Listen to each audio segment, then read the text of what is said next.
Okay, good morning everyone, and welcome to the next installment of our little tutorials to help you at home. This one's really important too, in the spirit of the hygiene and the times we're living in. We're going to look at vacuuming and sweeping and all those wonderful things, and of course we have a talented staff and an array of talents that a lot of people don't recognise, and this is another one of those stories. So with that, I'm going to hand you over to Mr. Reddy, who is our guru in regards to cleanliness. Thanks, Mr. Reddy. Thank you, Mr. Cowboy. Alright, I'm going to use my broom today to go through and clean this floor area here where Mr. Cowboy is. So I'm just going to give this little area through here a little sweep. Key thing that we need to do whenever we're going to sweep a floor is just make sure that we start right in against the edges. So I'm going to get right in here against the skirting there and give that little sweep through. I'm just going to make sure that as I sweep, I'm just getting it all going in one direction, and I'm going to get that right up, all the way up here, and it's blowing everywhere else as well at the same time. Fantastic. I'm going to get all these little bits, make sure I get all the little bits into one area. I'm going to get right in against all the corners, getting it all in nicely there, you can see. And once I've got it all piled up nicely and I've backtracked a little bit and cleaned it up, what I'm going to do is then come in with my dustpan and brush, get a few of the little things on the side that might have been a little bit difficult with the big broom.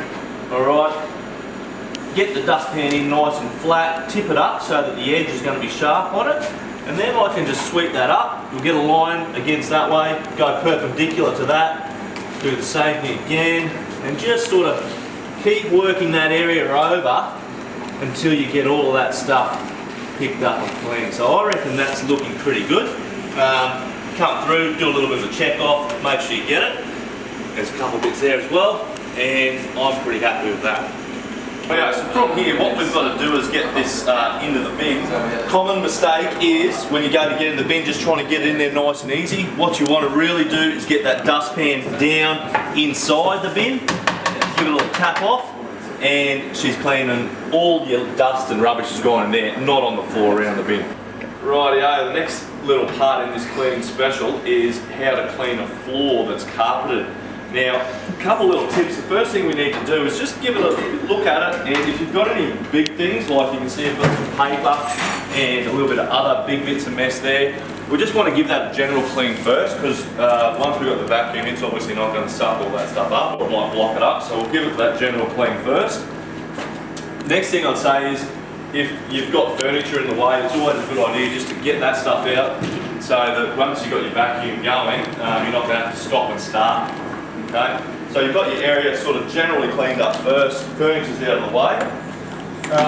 This vacuum that I've got here, I'm going to plug this into the power point, but you might have a battery operated power vacuum at home. It might be one that you're just going to click and go with, but this one, I'm going to plug that in,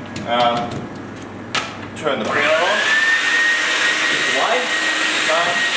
So once I'm here, I'm just going to slowly work my way in some nice long strokes. Don't go too far. You can work back over the area if you need to. Alright, generally the vacuum will clean better on the backward stroke, so you can just sort of slow down on the backward stroke and then work your way back in, making sure you give it a little bit of time over the spots that are that little bit dirtier. Alright, so I'm getting right in, over here, underneath that. Work your way across the room so you're not backtracking too much.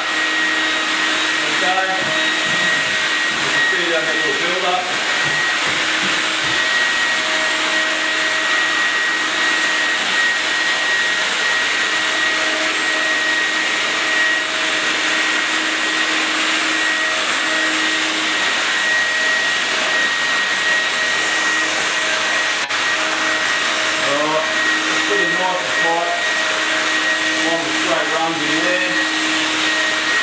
Okay, then you might, anything obvious, you can pick that up at the very end. Alright, but overall, I think that's looking pretty good. As you see, Mr. Reddy's done a great job. The only tip I have for you, they come in all different designs and sizes and everything else.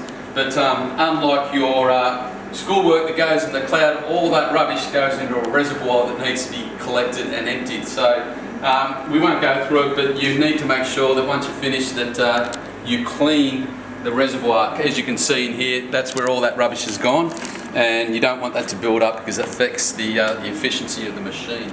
So yeah, well done on that, Mr. Reddy, and I'm sure parents will appreciate you doing this at home too. Rightio, the next thing we're going to do, guys, is we're going to go through and mop this floor. What we've got is our mop bucket and our mop. I've basically just half filled that with warm water. You don't want to go too crazy with the hot water and burn yourself, but you do want the water to be warm so that it's going to have a bit of energy and lift the mess off the floor.